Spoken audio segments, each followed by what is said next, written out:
Welcome to the Customer First Show, putting customers at the heart of your business.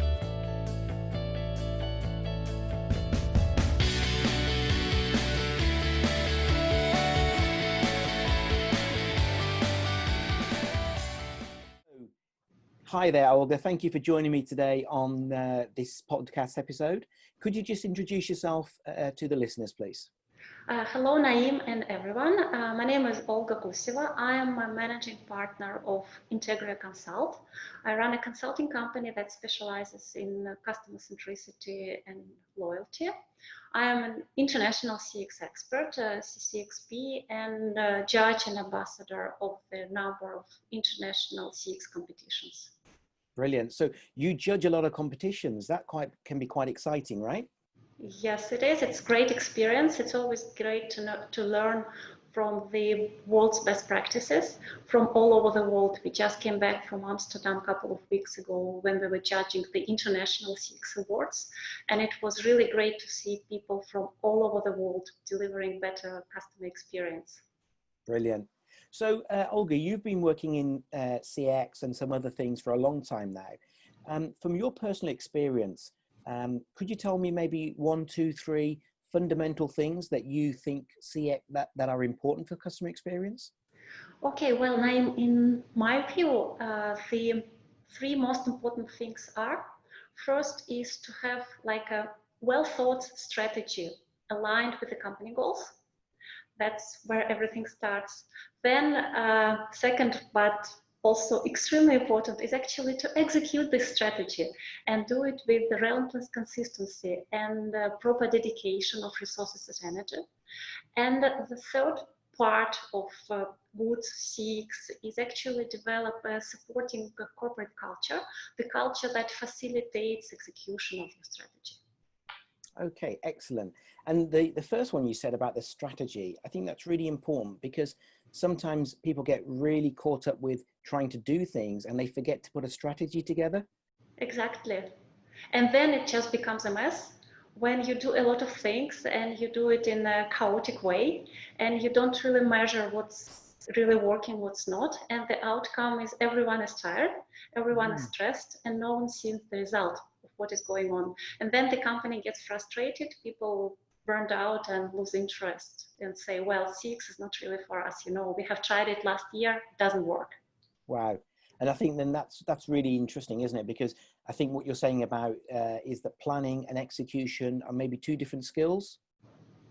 I think so, yes. Actually, in my opinion, a good leader should have both of the skills.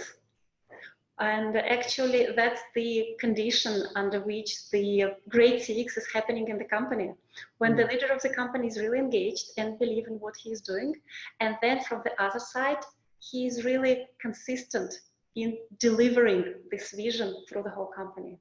Yeah, I like that. Thank you. Thank you for sharing that. So, you've worked with a lot of big companies and you've worked all around the world. Can you give us maybe 1 or 2 examples of where you've seen some good CX strategy or good CX projects going on?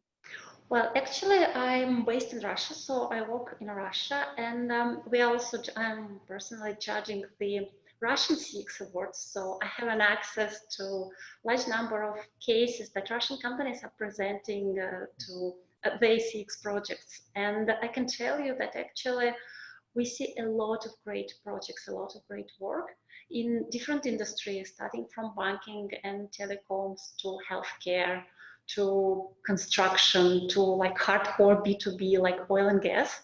And it's really exciting to see that companies come to realization that CX is not just something nice to have, but this is about real money. It is about commercial success, commercial sustainability, and actually a very successful commercial future. That's really great to see. Wow. And I like that because a lot of people still come and say to me sometimes, here in the UK especially, oh, CX, yeah, we'll do a little bit of CX. But what you've talked about there is that there's a direct link with your CX and your strategy and your success and money as well, right? Exactly. And it's really important that people in the company see the link between CX and the business outcomes. And I'm talking about like the senior leadership, senior management level, and also all other people in the company, every person in his or her specific workplace. This person should have a clear link. What I'm doing today as a, I don't know, as an accountant, as an IT support, or I don't know, as a help desk person, how does this influence my customer? What's my value I'm adding to this chain value, like delivering the value to the customer, and how my behavior is actually integrated in the overall customer experience the customer is getting. Okay, great. And if therefore, you know, is it for big companies or is it for smaller companies as well? I mean, like, let's say, for instance, let me pick something general, like a dental practice. You know, if I'm a dentist, why is CX important to me? Well, actually, dental practice is excellent example, because what we see in Russia now, that the cost of acquiring new customers in healthcare, and specifically for dental clinics, is so prohibitively high that you really, when you attract a customer, it's not enough just to, I don't know, for this customer to come once to your dental clinic to pay off the expenses. The customer needs to come several times so that you just cover the expense of acquiring, of the advertising. It is so expensive. So unless the dental practice learns properly how to retain the customers, how to provide a good customer experience, they just won't be able to be commercially successful and survive. So basically, that's not a question of, well, it's nice and great to be customer centric. It's the question of, am I in this business or not, or I'm looking somewhere else because I cannot survive here. Okay, so that's a real survival issue. You know, it's real, you know, really important, we think, for all types of companies to focus on CX. Exactly, and dental practices is just one example. Actually, now quite a lot of industries are in the same position. Right. So more and more companies are coming to realization that unless they know how to keep their customers happy and work with the existing customer base, they won't have the future in their market. Okay, great. Thank you for sharing that. Let's talk something just a little bit specific, Russia based. I mean, I've done a couple of projects in Russia, and one of the things I had a real problem with working with the banks, because the banks kept changing and the dates kept changing, and we had to you know, a new bank would open and the sort codes would change, and it was a big problem for the client I was working with.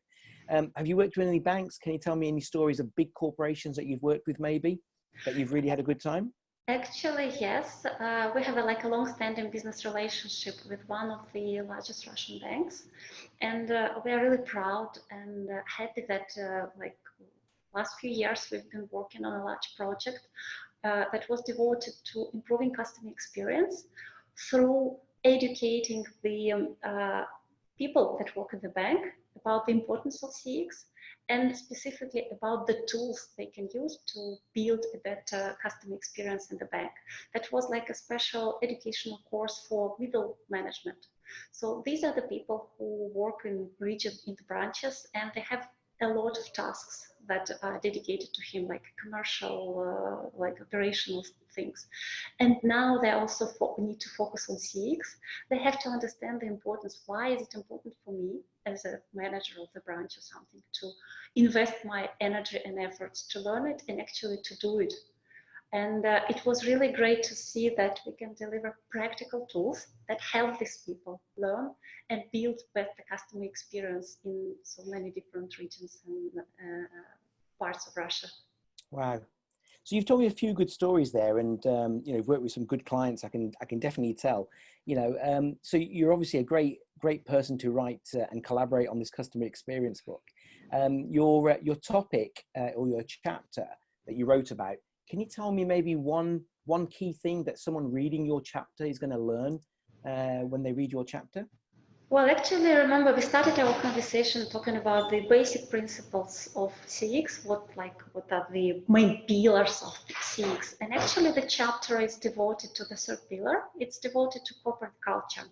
And in a way, corporate culture sometimes is this thing many companies are struggling with, because it feels a bit intangible, fluffy, like clouds. You can definitely see it, but you really can't touch.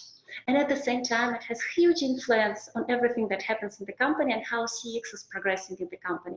And by understanding the evolution of corporate culture and the state of corporate culture where the company is now, it gives you as CX specialist, as a CX professional, a great advantage to understand which projects, which CX initiatives can be absorbed and accepted by the company, and which actions and ideas will meet resistance. Great, great. So anybody reading your chapter is going to get a real flavor of culture. And, you know, there's a famous saying that culture beats strategy. You know, you can have a great strategy and a bad culture and you'll be ineffective. But Yep. if you have great culture, you can get things done. So I think that's a really valuable chapter. We had, you know, I certainly enjoyed reading it. And I think a lot of people have said some really good things about your work. So really pleased to have worked with you on that. Let me ask you another couple of things just before we wrap up. So how about, you know, do you think there'll be a lot more talk about CX in 2020? We're in a new decade now. Do you think there'll be a lot more talk about it now? Do you think people are getting the message of its importance? In my view, that's definite. The answer is a definite yes. And here in Russia, we see a growing interest to CX all across Russia in all industries, and internationally also. Like by coming to different international awards, we can see that companies from more and more countries are coming to present their cases and share their experience. So it's definitely growing and it's international. Brilliant. Okay, last question from me. Olga, you're very young and I hope you're going to live for many, many, many more years.